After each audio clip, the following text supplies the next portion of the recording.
बड़ी खबर आपको बता दें, मध्य प्रदेश के बालाघाट में पीएम मोदी की आज दूसरी बड़ी रैली है। 10 साल में दूसरी बार पीएम मोदी बालाघाट पहुंचेंगे। बालाघाट में पीएम मोदी जनसभा को संबोधित करेंगे। इसकी तैयारियां तकरीबन पूरी कर ली गई हैं। सुरक्षा की चाक चौबंद व्यवस्था की गई है। इससे पहले साल 2014 में पीएम मोदी बालाघाट आए थे और चुनावी जनसभा को संबोधित किया था।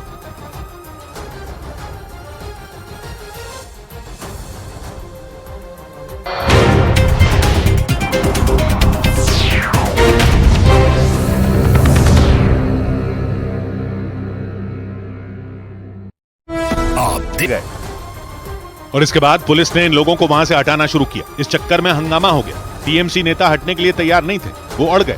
इसके बाद पुलिस ने जबरदस्ती उन्हें वहां से हटाना शुरू किया। सर आइए प्लीज, सर मानना पड़ेगा सर। इस खींचतान में डेरेक ओब्रायन तो झल्ला गए।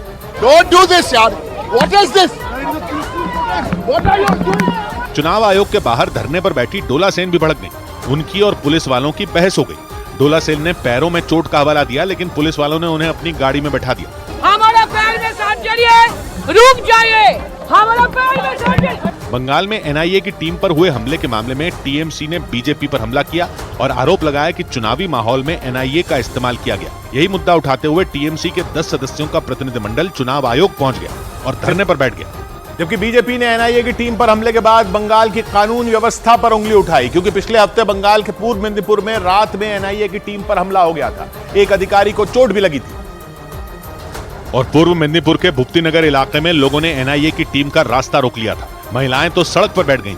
कुछ के हाथों में डंडे भी थे। उन्होंने पुलिस वालों से झगड़ा किया। पुलिस की गाड़ी के शीशे भी टूटे दिखे। और ये सब इसलिए हुआ था क्योंकि कलकत्ता हाईकोर्ट के निर्देश पर एनआईए की टीम भुप्ती नगर में 2022 में हुए बम धमाके की जांच करने पहुंची थी। उसने 3 लोगों को गिरफ्तार भी किया था। और जब एनआईए के अधिकारी उन्हें लेकर निकले थे तो बवाल हो गया था। यही नहीं, बात तब और बढ़ गई थी जब भुप्ती नगर में एनआईए पर एक महिला से छेड़छाड़ का आरोप लगा दिया गया था। और पश्चिम बंगाल के पूर्व मेदिनीपुर में एनआईए की टीम के खिलाफ एफआईआर दर्ज की गई थी, लेकिन एनआईए ने अपने ऊपर लगे आरोपों को सिरे से खारिज कर दिया था। लेकिन टीएमसी के तेवर तीखे नजर आए। वो भुप्ती नगर के लोगों के साथ खड़ी दिखी। इससे एक दिन पहले ममता बनर्जी ने भी खुलकर भुप्ती नगर के लोगों का समर्थन कर दिया था।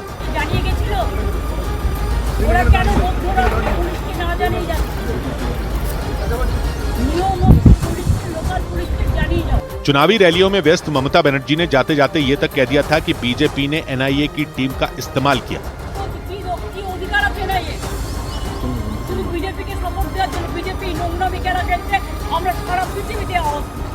बंगाल में एनआईए की टीम पर हमले से पहले ईडी की टीम पर भी हमला हो चुका है। इसी साल 5 जनवरी को उत्तर 24 परगना के संदेश खाली में सैकड़ों लोगों की भीड़ ने ईडी के अधिकारियों पर हमला कर दिया था।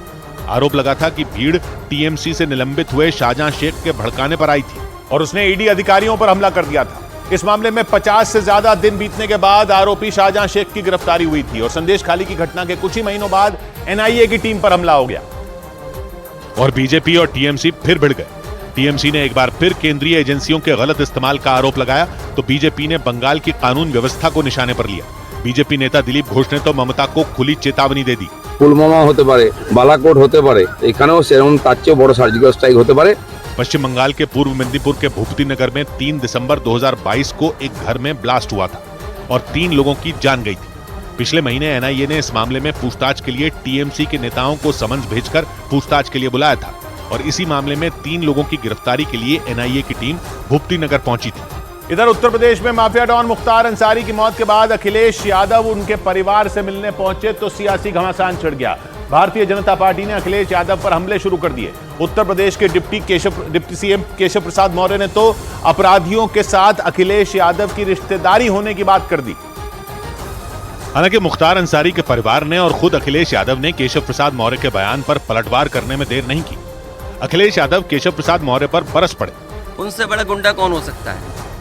आप अगर गुंडे की तस्वीर देखोगे तो उनकी भी लगा दो एक तस्वीर। बांदा जेल में बंद गैंगस्टर मुख्तार अंसारी की तबीयत बिगड़ने के बाद 28 मार्च को इलाज के दौरान मौत हो गई थी। एक रोज पहले समाजवादी पार्टी के राष्ट्रीय अध्यक्ष अखिलेश यादव गाजीपुर के मोहम्मदाबाद में उसके पैतृक घर पर पहुंच गए थे। इस दौरान उन्होंने उत्तर प्रदेश सरकार पर निशाना साधा था।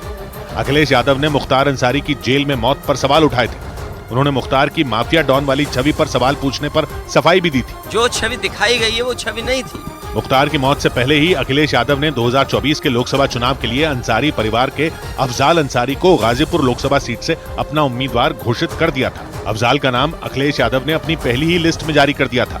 अफजाल अंसारी 2019 में बीएसपी की टिकट पर जीते थे, लेकिन अफजाल अंसारी के मायावती की पार्टी बीएसपी से बिना अलग हुए ही अखिलेश यादव ने उन पर भरोसा जताते हुए चुनावी मैदान में उतार दिया। मतलब अफजाल ने न तो बीएसपी से अलग होने का ऐलान किया था, ना ही उन्होंने बीएसपी से चुनाव नहीं लड़ने की बात कही थी। लेकिन कहा जाता है कि पूर्वांचल में अंसारी परिवार के दबदबे को भुनाने के लिए अखिलेश यादव ने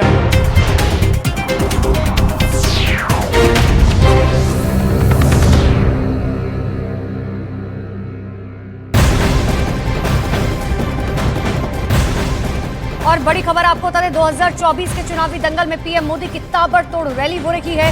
यूपी के पीलीभीत में पीएम मोदी सुबह 11 बजे जनसभा को संबोधित करेंगे। पीलीभीत से जितिन प्रसाद को बीजेपी ने अपना उम्मीदवार बनाया है। यूपी के मुख्यमंत्री योगी आदित्यनाथ भी इस रैली में मौजूद रहेंगे। बड़ी जानकारी आपको दे रहे, पीलीभीत आज पहुंचेंगे प्रधानमंत्री नरेंद्र मोदी और यहां पर एक रैली करेंगे। देखिए, वरुण गांधी की सीट रही और वहां से वरुण गांधी का टिकट काट दिया गया। वरुण गांधी का टिकट काटने के साथ ही जितिन प्रसाद को पीलीभीत से टिकट दिया गया है और आज उन्हीं के लिए प्रचार प्रसार करते हुए पीएम मोदी नजर आएंगे।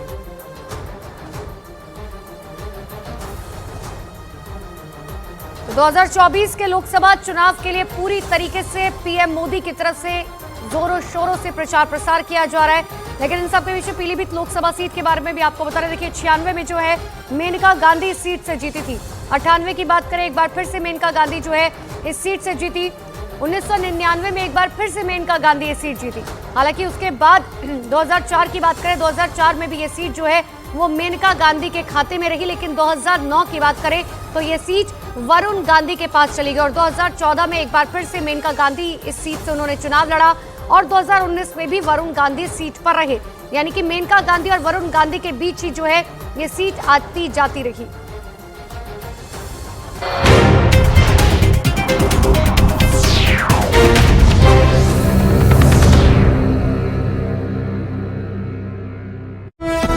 पर दाव लगा दिया था, क्योंकि माना जाता है कि मुख्तार अंसारी के परिवार का गाजीपुर के अलावा कई लोकसभा सीटों पर अच्छा खासा प्रभाव है। खासतौर से मऊ की घोसी लोकसभा सीट, आजमगढ़ सीट, जौनपुर, मछली शहर, चंदौली और बलिया लोकसभा सीट पर अंसारी परिवार का दबदबा माना जाता है। इन इलाकों के मुस्लिम वोट बैंक पर अंसारी परिवार की मजबूत पकड़ मानी जाती है। कहते हैं कि इन सीटों पर दलित और पिछड़े मतदाताओं के साथ मिलकर मुस्लिम समुदाय किसी भी प्रत्याशी की जीत हार तय करता है। यानी कि पूर्वांचल के इस हिस्से में पिछड़ा, दलित और मुस्लिम समुदाय का वोटर जिसकी तरफ हुआ उस प्रत्याशी की जीत पक्की है। और कहा जा रहा है कि अखिलेश यादव हो या फिर असदुद्दीन ओवैसी, पूर्वांचल के इसी वोट बैंक पर नजरें गड़ाए बैठे हैं। अंसारी परिवार के जरिए दोनों की कोशिश इस वोट बैंक को अपने पाले में लाने की है। अखिलेश यादव से पहले 1 अप्रैल को असदुद्दीन ओवैसी भी मुख्तार अंसारी के परिवार से मिलने देर रात पहुंच गए थे, क्योंकि माना जाता है कि पूरे उत्तर प्रदेश में मुस्लिम समुदाय के वोट बैंक